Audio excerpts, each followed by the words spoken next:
non, non. Non, merde. Le moment le plus fort dans cette saison, c'est l'évasion de Baini, notre jeune femelle panda roux. Donne.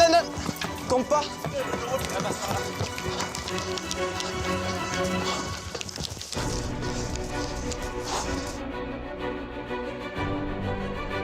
L'un des moments les plus forts de cette saison, c'est vraiment le départ de Manzor. Hein.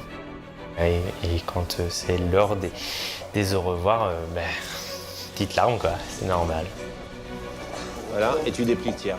C'est un moment vraiment particulier dans l'histoire du parc, puisque c'est le projet le plus ambitieux.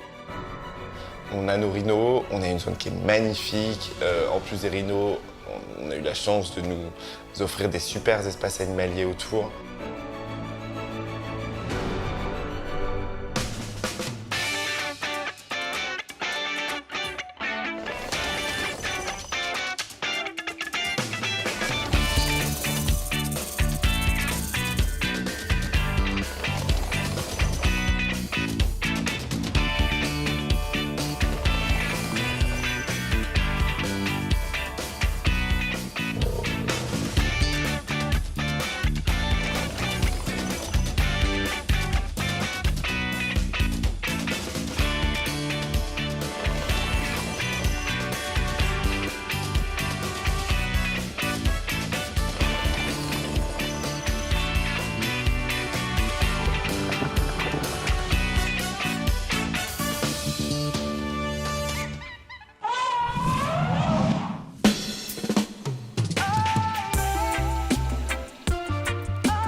Le moment le plus fort dans cette saison, c'est l'évasion de Baini, notre jeune femelle panda roux. Baini a trouvé la faille au niveau de son enclos pour pouvoir sortir facilement, quoi. Donc, elle s'est évadée plusieurs fois, qu'au final, elle nous a bien fait courir, quoi.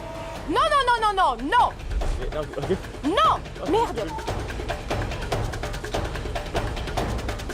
Au début, elle cherchait les coins, après, elle a réussi à monter sur la rambarde et après, elle a réussi à sauter de l'autre côté assez facilement, quoi. Le gros danger pour nos pandarous quand ils s'échappent, c'est que tout autour de l'enclos des pandarous, on a des espèces qui sont très dangereuses. Donc un pandarou grimpe très bien et tout autour, on a les tigres blancs, on a les loups, on a les ours polaires. Ça vient, elle est là. La réaction, c'est bien sûr, on entend ça au Toki. Déjà, donc, panique à bord, en atout qui monte, on se dit tout ce qu'on est en train de faire, on lâche tout, urgence, et on fonce. La porte est ouverte ou pas, Joe? La porte est ouverte? Ok. Allez, Pépette, on y va, louloute. On a passé le stade des bébés, même si bon, on les considère plus comme des bébés depuis longtemps, hein, mais là vraiment ça fait un peu la jeune adolescente qui a pris son envol et qui décide d'aller voir ailleurs. Elle est partie, elle est partie. Autour de son enclos, il y a quand même pas mal d'espèces qui sont dangereuses, comme les loups, les ours polaires, les tigres blancs et la route même. Donc voilà, il a fallu quand même qu'on intervienne assez rapidement et on était bien stressés quand même. Faut pas qu'elle atteigne la route, surtout. Ah putain. Attends, qu'elle se blesse pas. Non, va plus par là, par là. Pousse-la moi sur la gauche. Non, si tu peux la faire venir. Tout doucement. Ah, encore un tout petit peu. Doucement, ma belle, doucement. Doucement. Doucement. Qu'est-ce qu'on doit faire ou comment on doit procéder sans lui faire peur trop vite pour pas qu'elle parte encore plus loin, sachant qu'on a les enclos tigres derrière.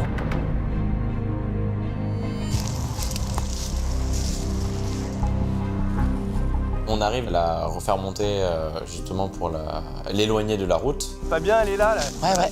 C'est bon, elle remonte. Elle repasse, elle passe vers vous, entre les bambous. Tu l'as? Ok, c'est bon. Je tiens, attends. On essaye de mettre une deuxième épuisette parce qu'elle est en train un peu de sortir. Attention tes doigts. Juste. Sauf que Baini, elle n'aime pas l'épuisette. Elle veut sortir et elle est très rapide. Ça marche. Hop, blac. Attention. Oh, putain. Les mailles sont trop petites. Et là, c'est le drame.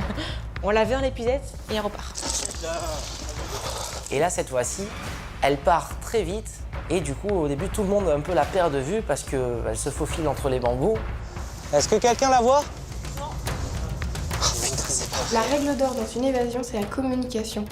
Courir pour courir, bah, c'est vite épuisant. Courir pour vite attraper un animal, c'est autre chose. Donc effectivement, il faut de la cohésion, il faut de la communication, et il faut que chacun se définisse un rôle et s'y tienne. Allez vers les loups! Allez, passez. Passez où? Je la vois plus. Et là, du coup, c'est là le stress monte encore plus. Putain, c'est pas vrai. Je la trouve plus. On sait dans quelle direction elle est partie, pile la direction des ours polaires. On a Taiko qui est dehors. Si jamais elle saute, si elle monte sur le toit du lodge et qu'elle va dans le bassin, là malheureusement on pourra rien faire. Putain. Les soigneurs, vous me recevez les soigneurs? On a un panda roux dehors encore, on aurait besoin d'aide. Peut-être là on est au niveau du bassin des polaires. Une grosse montée d'adrénaline, assez stressant au final ce genre de moment, et bon, on essaie quand même. On n'aimerait pas qu'il lui arrive malheur. C'est pas vrai. Élargis la zone. Regarde, passe à droite, Joe. Je vais partir par là. Et je pense qu'elle est là-bas encore. Hein. Ben, on se retrouve, on fait une large zone. Oh, elle a pu passer. Putain, c'est pas possible. C'est là où ça devient un peu sport, disons. Toujours rien. Elle est là. Pampa, direction Pampa. On reçoit un appel Toki, donc tout le monde se mobilise. Prends-moi les pucettes sur le côté, là. Vas-y, donne. Tombe pas.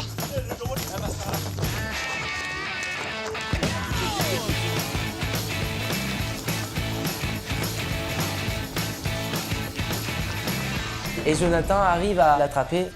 Bon les gars, je l'ai. Et même aux Jeux Olympiques, ils font pas des sauts comme ça. Quelqu'un l'a vu sortir ou pas? L'animal n'est pas blessé quand on la récupère. Bon, c'était un petit moment de stress pour tout le monde, mais elle a été récupérée saine et sauve, c'est l'essentiel. Ce qu'on va faire, c'est qu'on la remet pas dans l'enclos, on va la remettre dans un bâtiment. Il faut que cette petite femelle qu'on a récupérée soit placée dans une petite loge, le temps pour nous de faire des modifications dans l'enclos pour éviter que ça ne se reproduise. L'équipe a très bien géré la situation. Je me souviens notamment avoir eu au téléphone l'équipe un peu toute la journée en relais. Je crois que le souvenir que je garde de cette journée, c'est Jonathan au bout du rouleau, qui au téléphone me dit « Bah là, je la surveille, mais j'en peux plus. Mais qu'est-ce qu'elle fait? Mais elle va où? Mais Béré, elle essaie de sauter !» Et Jonathan qui me raccroche au nez et qui, je sais, partait derrière le panda. Voilà. Oh, bonjour la nanette. Comment ça va? Pour elle, je pense que la sentence est un peu raide. On est passé de « je suis avec papa, maman et mon frère » à « je suis un peu loin de tout le monde ». À un moment donné, il valait mieux l'isoler, faire les travaux nécessaires, trouver la solution et puis faire en sorte qu'il n'y ait plus ce stress-là pour elle aussi au quotidien. Quand même, l'enclos sera un peu plus sécurisé par rapport à ces évasions. On la remettra dans son enclos avec les autres.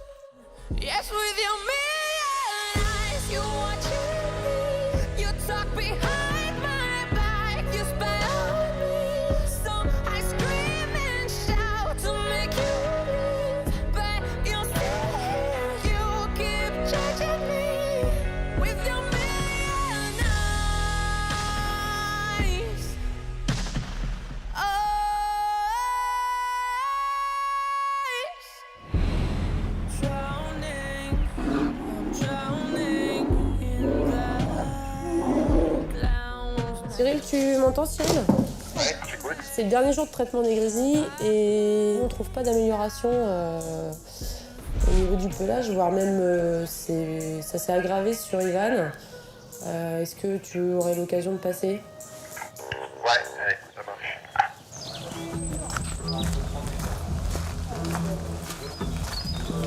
Ça va bien? Ouais, ça va. Et un coup d'œil au niveau des pattes me permet de voir que là, c'est à peu près stable. En revanche, ailleurs, et c'est une catastrophe parce qu'en fait, il y a des lésions qui sont nouvellement apparues. Des lésions qui touchent à la fois le poil et la peau, ce qui n'était pas le cas au départ. Ok, et c'est juste le postérieur droit. Et gauche. C'est pareil en fait. Ouais, c'est symétrique. Ouais. Tout ça me fait plutôt orienter vers autre chose et je dois m'en assurer donc, en faisant des prélèvements. Donc pour faire des prélèvements, j'ai pas d'autre choix que de l'endormir. On y va. L'anesthésie d'Ivan. Je pense que c'est le moment de cette saison le plus stressant pour mes équipes. Je sentais bien que tous mes petits, et même plus anciens, n'étaient pas bien rassurés. C'était une intervention assez intéressante et assez marquante. Tout simplement parce que c'est des gros animaux avec qui on ne peut pas avoir de contact.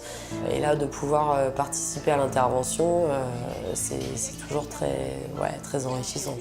Allez, il faut qu'on le bascule sur la tour. Une intervention comme celle sur Ivan se vit, je dirais, d'une manière que j'espère la plus professionnelle possible. C'est-à-dire, en gros, quand je fais ce type d'intervention, je suis extrêmement concentré sur mon travail. Donc il y a évidemment des choses que vous ne voyez pas parce que je prépare ça. Je prépare les protocoles, je bouquine, j'appelle les collègues aussi qui ont peut-être un peu d'expérience. C'est pas le premier ours que je vais endormir évidemment, mais quand je vais endormir cet animal, il faut pas que je l'endorme pour rien, il faut que je loupe rien en fait.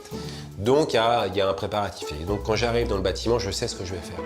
Je connais des étapes et donc j'ai ça en tête. Oh plus tard, il est quand même balèze. Hein. Ouais, costaud le pépère. Il y a quelque chose dont je me rappellerai toute ma vie, c'est l'intervention sur Ivan. Enfin voilà, coucher un grizzly de 380 kg, c'est pas tous les jours.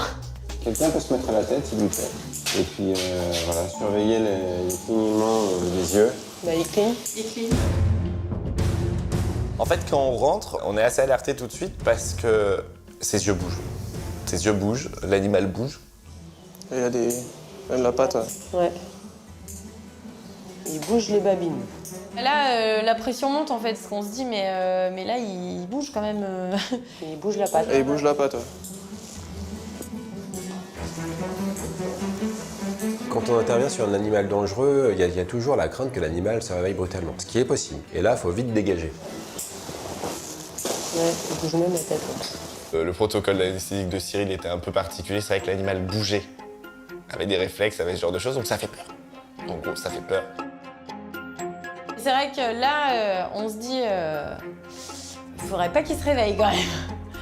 Donc forcément, on a l'adrénaline qui monte. Un animal, il se réveille pas comme ça, prêt à nous bouffer. Il y a une phase de réveil où on a le temps de sortir, de gicler, et surtout, on a une seringue avec du produit anesthésiant, et on est prêt à l'endormir.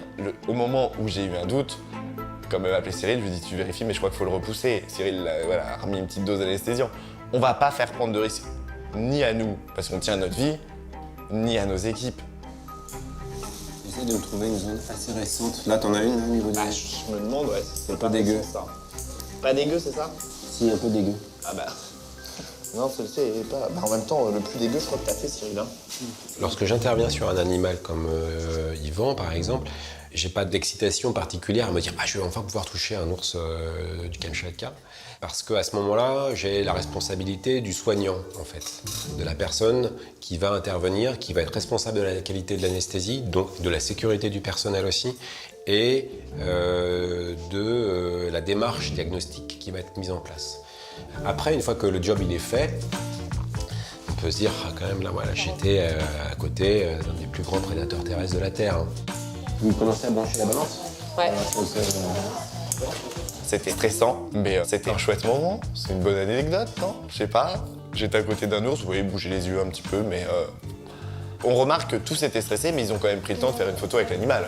Bon, c'est que c'était pas si stressant que ça. Allez.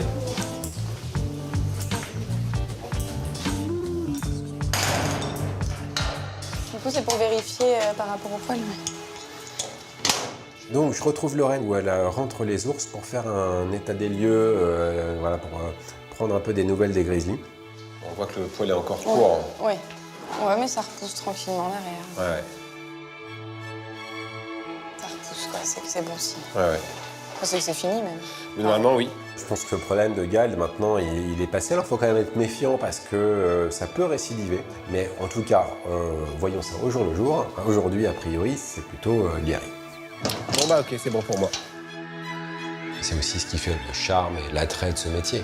C'est cette diversité absolue. C'est une sorte d'éventail d'espèces incroyables auxquelles on a accès. avec des animaux qui ont une valeur en termes de biodiversité, en termes de conservation, qui ont une valeur symbolique dans notre culture, quoi, et qui ont une valeur aussi éducative.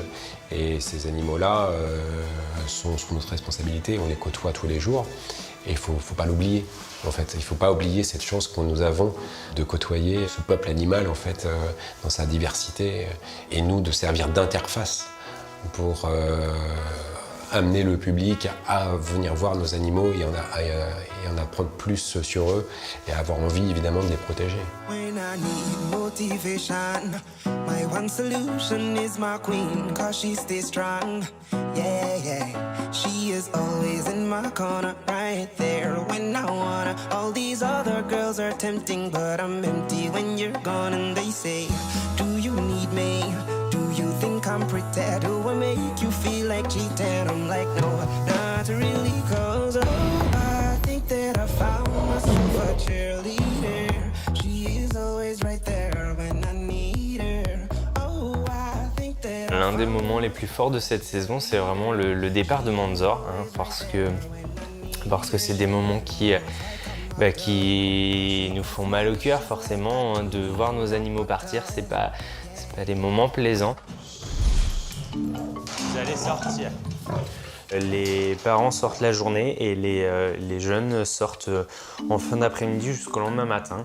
On a été obligé malheureusement de faire comme ça parce que la cohabitation se passait plutôt mal, qu'il y avait des tensions dans le groupe, et notamment dû au fait que les lionceaux sont devenus grands et il y a un moment ou un autre, ça peut plus le faire, quoi. Comme chaque naissance, en fait, on sait très bien que les animaux ne pourront pas rester ici parce qu'ils pourraient se reproduire avec leurs parents et ça ferait de la consanguinité. Et on sait qu'un jour ou l'autre, malheureusement, les petits sont amenés à partir. Et en l'occurrence, aujourd'hui, c'est les lionceaux. Vous êtes fous. Je m'attarde un peu, en fait. Je profite vraiment de les regarder tous les trois jouer. Parce que, encore une fois, c'est les derniers moments où ils vont passer tous les trois. Mes derniers moments aussi à moi où je pourrais les observer tous les trois. Donc même si j'essaie de pas trop y penser, il y a quand même la dure réalité qui revient et je me dis que Le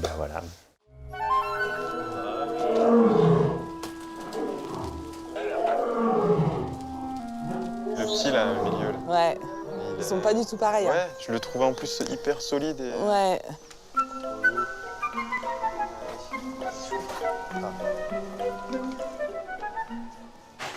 Ils sont déjà gros. Hein. Ouais. Vous avez sexé du coup? Ouais, 2 mâles, 1 femelle. Manzor, je l'ai vu évoluer du premier jusqu'au dernier jour. Alors forcément, on s'y attache énormément à nos animaux et quand c'est l'heure des au revoir, petite larme, quoi, c'est normal. À la base, c'est nos bébés aussi, même si c'est les bébés de Nikita. Hein. Mais voilà, on leur donne à manger, c'est nous qui leur donnons leur premier petit morceau de viande quand ils ont leur petite quenette, là. Donc du coup, on s'y attache, forcément.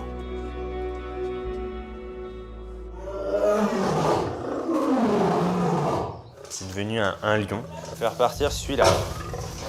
Oh oui, bonhomme, c'est toi qui pars ce matin. Il y a un transporteur en fait qui va venir le chercher pour l'emmener dans un zoo au Danemark pour qu'il aille rencontrer une nouvelle femelle. Salut tout le monde. Salut Cyril. Ça va? On va devoir endormir le lionceau, le jeune lion, pour pouvoir le charger dans une caisse de transport. Yeah, there. Okay. The parents. Yeah, the parent. And the litter. Oh, the man is very beautiful. Yeah. So hopefully the young male will be like him.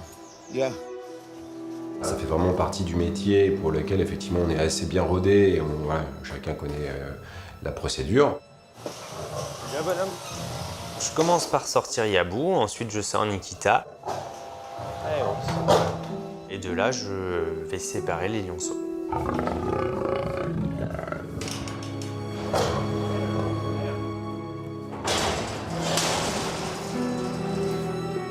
C'est le moment limite le plus dur en fait de devoir les séparer parce que on les a vus depuis tout petits tous les trois, ils étaient limite inséparables. Je me dis que malheureusement Manzor ne les reverra plus jamais. Ça fait un pincement au cœur. peut y aller? Ouais.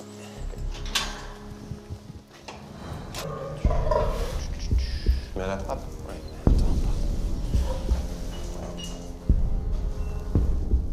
Tu veux que je fasse un peu celle de...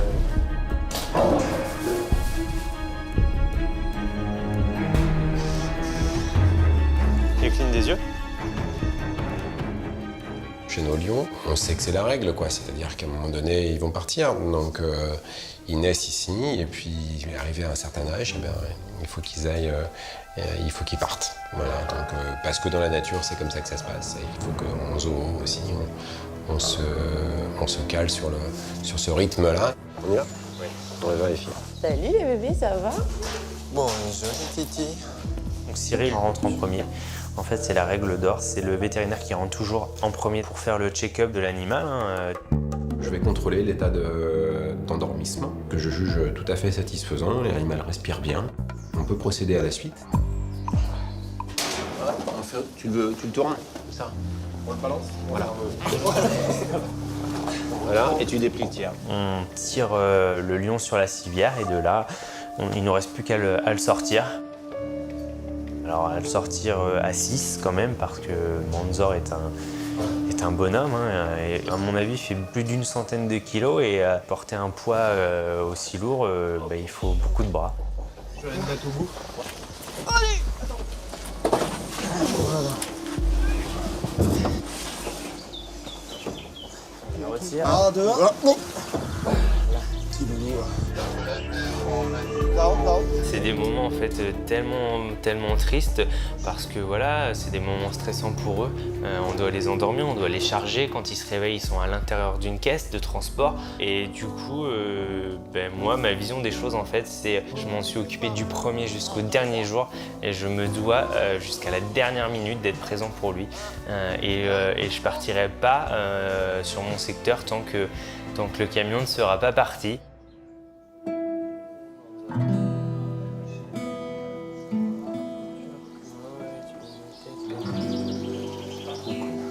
C'est les inconvénients de ce métier, c'est tu vois tes animaux partir. C'est dur parce que voilà, je l'ai vu depuis tout petit, il a grandi avec moi, mais je pense que voilà, dans la balance, il faut aussi être juste et il faut penser au bien-être des animaux. Et je sais qu'il sera pas malheureux, il va vivre plein de belles choses. Hello. He has big eyes. What is his name? What is it? Manzor. Manzor. Manzor. Quand on fait partir nos animaux, on croise les doigts pour qu'ils arrivent dans de bonnes installations entre bonnes mains. Bye bye, friend.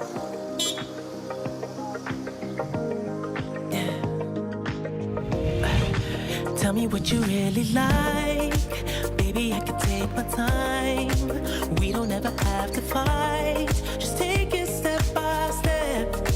I can see it in your eyes. Cause they never tell me lies. I can feel that body shake. And the heat between your legs. You've been scared of love. Donc là, vous allez Siamang? Ouais, on vient choper les gants, regarder. Cyril, il descend avec... Hypodermique, ouais. Aujourd'hui, on est juste à la veille de l'ouverture. On s'apprête quand même à sortir l'ensemble des animaux de la plaine, puisque demain, les visiteurs seront là, seront au rendez-vous. C'est un moment vraiment particulier dans l'histoire du parc, puisque c'est voilà, le projet le plus ambitieux, le plus... abouti et probablement le plus exigeant qu'on ait jamais porté.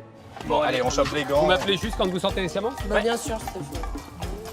Harry, on dodo, on va aller dehors.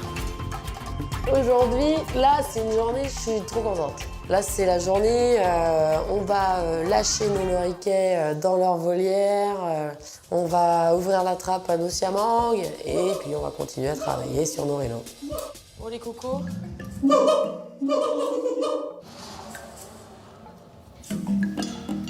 C'est le moment. Salut mon pépère, ouais, c'est bien ça mon grand. Super. Harry, il est surprenant. C'est-à-dire que tous les animaux, eux, passent des heures à la porte, genre qu'est-ce qu'il y a dehors, j'ai peur les gars.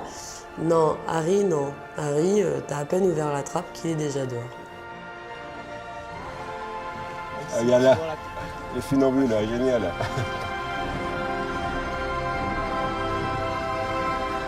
Là, ce qui serait le top, Piche, on se le dit, c'est que les rhinos sortent pendant qu'on est là.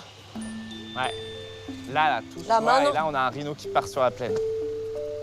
C'est la journée où les animaux que nous avons reçus depuis quelques semaines découvrent enfin les extérieurs. Donc voilà, toutes les équipes sont sur le pied de guerre, on est tous mobilisés et puis on enchaîne. Allez, au suivant! La belle luzerne, regardez la belle luzerne! Super, Mali, coup de jambe. Oui, coup de jambe. Allez, boy. Super, garçon. Allez, on y va encore. Oui, mon rhino! Voilà, c'est bien ça, boy. Cette nouvelle zone, c'est, avec Sab, comme on dit, c'est notre cadeau. Ça fait des années qu'on réclame des rhinos aux de la Flèche. On a nos rhinos, on a une zone qui est magnifique. En plus des rhinos, on a eu la chance de nous offrir des super espaces animaliers autour. On a une volière à loriquet qui est juste hors norme, très grande.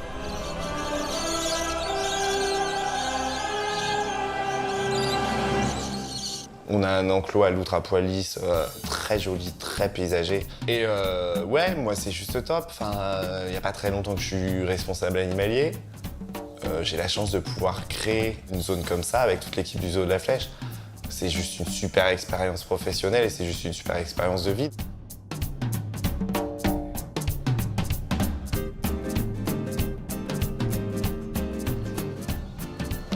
Bonjour, monsieur Harry. Ce matin, c'est parti, les gars. On ouvre les portes à cette plaine asiatique qui a été faite cet hiver. Bah, Harry, rien ne le stresse, lui.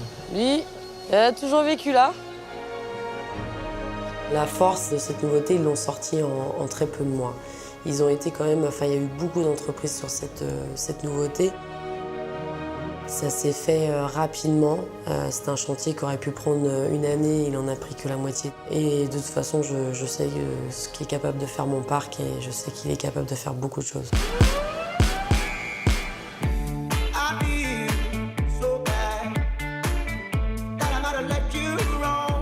Bonjour.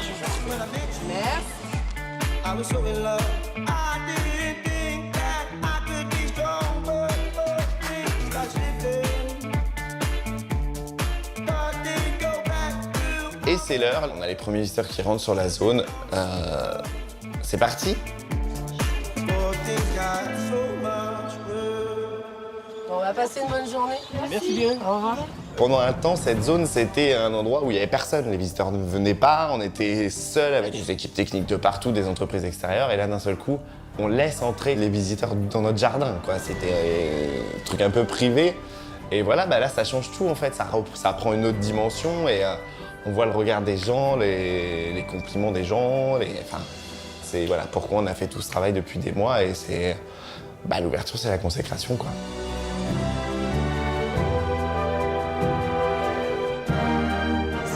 Happy end de la première journée. Les éclairages sont très beaux avec des lumières rasantes sur la plaine, il y a des ombres portées comme ça, c'est vraiment merveilleux. Et là, les animaux nous gratifient de leur présence et surtout de leur présence calme. Ça, c'est fantastique, ouais. Hein. Fantastique. Bon, là, c'est la plus belle récompense de la soirée. L'année prochaine, bien sûr, ouais, avec grand plaisir. En tout cas, une nouvelle page est en train de s'écrire pour le parc. L'année prochaine, on repartira sur une page blanche.